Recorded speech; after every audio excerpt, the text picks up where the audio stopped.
لوگ کمنٹ کرتے ہیں مرزا جہلمی کے چاہنے والے کہ ان کو دجال مت کہیں. بھائی دجال مرزا جہلمی سے پوچھ لیں آپ دجال کسے کہتے ہیں, یہ ذرا آپ دیکھ لیں. دجال سے مراد ہوتا ہے دھوکہ دینے والا. ٹھیک ہے, جس طرح بخاری مسلم میں حدیث ہے میری امت میں 30 جھوٹے دجال آئیں گے. ہم مسلمہ کذاب کو مسلمہ دجال نہیں کہتے, لیکن نبی اسلام نے اسے دجال کہا ہوا ہے, کیونکہ جو نبی نہ ہو اور اپنے آپ کو نبی کلیم کرے تو اسے دجال کہا جاتا ہے. دجل کرنے والا, دجل کرنے والا, جھوٹ بولنے والا, جھوٹ بولنے والا. دجل اور فریب کرنے والے کو دجال کہتے ہیں جو جھوٹ بولے. اچھا, اب ہم آپ کو دکھاتے ہیں کہ مرزا جہلمی دکھا کچھ اور رہا ہے اور بتا کچھ اور رہا ہے, اور گالیاں دے رہا ہے کہ غوث پاک کا یہ قول ہے, اور دکھا رہا ہے کس کا قول ہے, عبداللہ بن مبارک کا قول ہے. یہ ذرا آپ دیکھ لیں. آپ کے بابے نے اس سے بڑی بات کی ہے, اونو روو اونو پٹو بہ کے. یہ آپ کو بتاتے رہے ہیں بچپن سے, ابھی تک بتاتے ہیں کہ جی غوث پاک نے فرمایا کہ جی کوئی بڑے سے بڑا بزرگ ہو, غوث کتب ابدال, کسی صحابی کے گھوڑے کے قدموں کی خاک کے برابر بھی نہیں.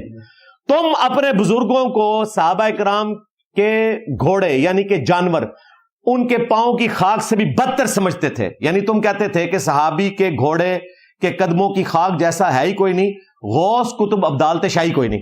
جامعہ ترمذی میں سنن ابن ماجہ میں حدیث موجود ہے کہ ایک مؤمن کی حرمت کعبے سے بڑھ کے ہے. آج بھی ایک کوئی مؤمن ہے نا, وہ کعبے سے بڑھ کے حرمت رکھتا ہے, تم اسے جانوروں کے قدموں کی خاک بتا رہے ہو. بالکل جعلی بات تھی. وہ تھوڑے بزرگوں نے کوئی گل تو صحیح نہیں دسی. ہاں, لیکن میرے لیے فائدہ ہو گیا کہ میں نے تمہارے منہ پہ وہ کالک مل دی ہے. تھوڑے بزرگوں نے تو کوئی گل صحیح نہیں دسی, میں نے تمہارے منہ پر کالک مل دیا. اچھا, ہم آپ کو دکھاتے ہیں کہ اس کے منہ پر کالک خود اس کے شاگرد ملیں گے. یہی قول یہ 5 سال پہلے کہتا تھا کہ ہاں میرا بھی موقف یہی ہے. جب اس سے پوچھا گیا کہ عبداللہ بن مبارک سے پوچھا گیا کہ عمر بن عبدالعزیز کی زیادہ فضیلت ہے یا امیر معاویہ رضی اللہ تعالیٰ عنہ کی زیادہ فضیلت ہے, تو عبداللہ بن مبارک نے کہا کہ امیر معاویہ رضی اللہ تعالیٰ عنہ جو نبی علیہ السلام سے مل کے دشمنوں کا مقابلہ کیا تو ان کے گھوڑوں کی نتنوں میں جو مٹی آئی ہے اس کے بھی برابر نہیں ہو سکتے. کہتے ہاں میرا بھی یہ موقف ہے.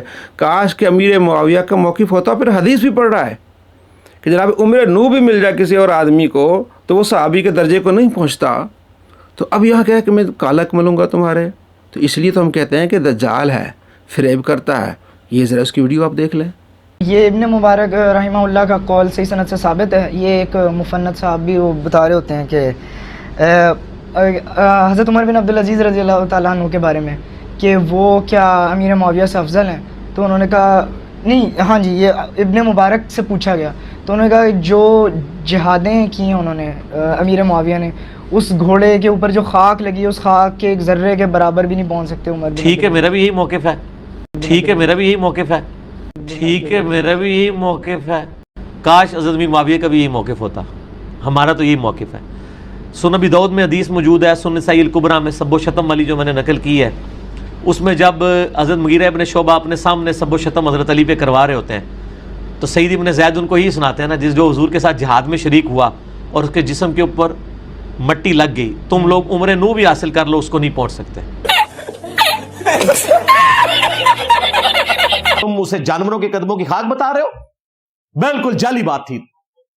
وہ تھوڑے بزرگوں نے کوئی گل تو صحیح نہیں دسی. ہاں, لیکن میرے لیے فائدہ ہو گیا کہ میں نے تمہارے منہ پہ وہ کالک مل دی ہے.